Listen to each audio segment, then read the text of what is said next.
Michael.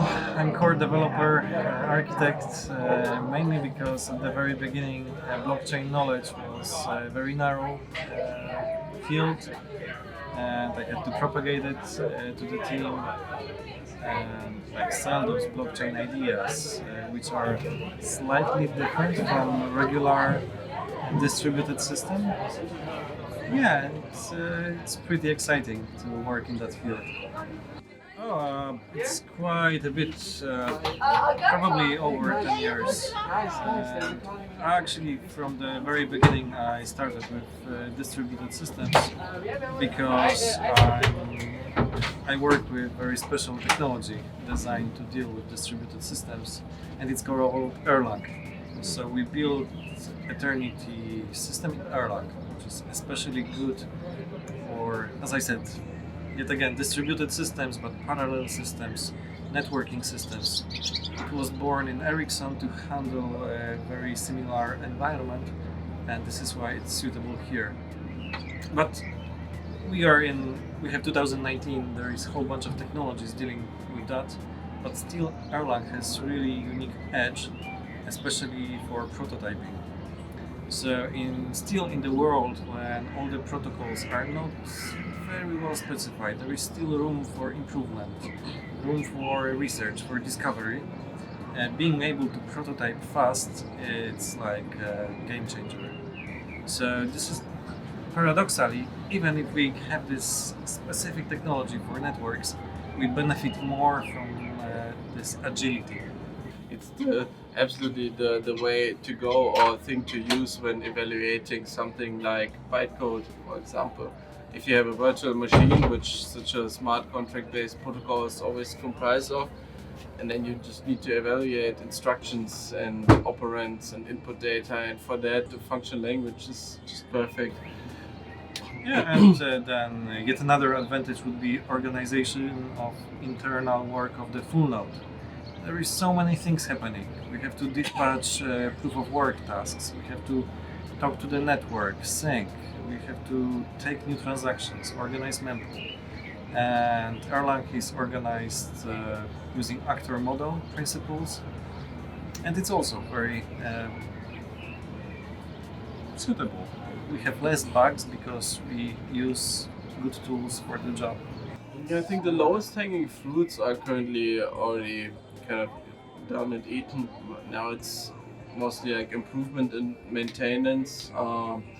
The last big thing I think was the so-called Fate VM, where we put it on another abstraction layer, but maybe you can say something more So about it. Fate VM is our special take on VMs for blockchains.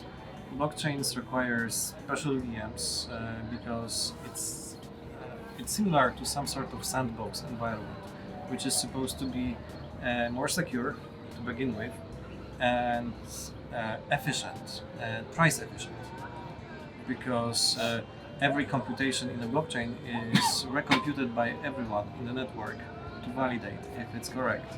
So those two features are especially important here. Yeah, and we found that existing VMs are not specifically designed for blockchains. They are still bit oriented, they shift bits. It's not the right abstraction level to operate in a blockchain. I'm not part of the VM team, but yeah, for distinguished developers, they are doing great job designing and implementing this stuff. So there is one thing that is going on and is actually related to the previous thing we discussed, state channels. And state channels on the surface feel like very simple thing to do, to implement.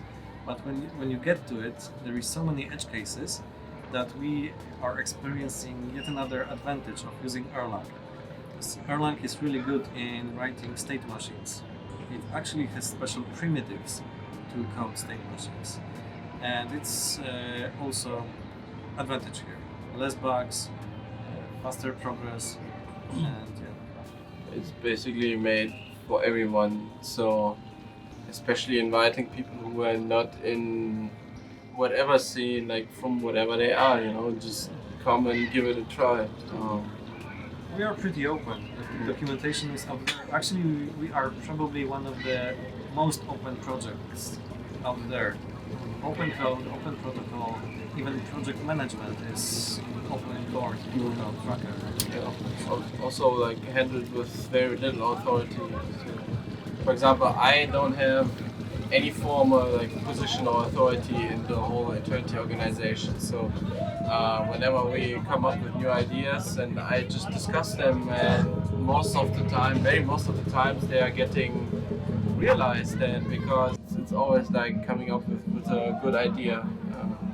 That's what makes this project really special. So everyone from outside can always invited to join, and just come up with idea, post it on the forum or in the channel, and if it makes sense, we're most likely going to implement it.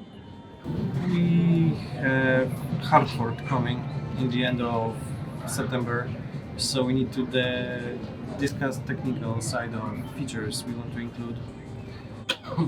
Unfortunately, it's pretty close, so that's a challenge.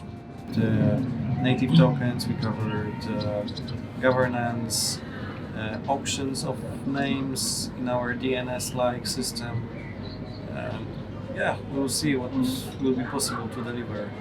It's just to communicate in a more efficient way and having really everyone at the table and especially at the same drawing board. So it's not to underestimate how even in the digital age it's still really like worth quite a lot to have 20 people sitting around the same drawing board, because so finally today we were able to, with like joint efforts, to get a first formal grasping of how we're gonna implement native tokens. As for example, a totally new concept to basically any blockchain protocol that exists out there, because even those few that have smart contracts, if you want to create your own token, you have to do it through a smart contract, and every token transfer is an execution of the smart contract, which is kind of like expensive, right?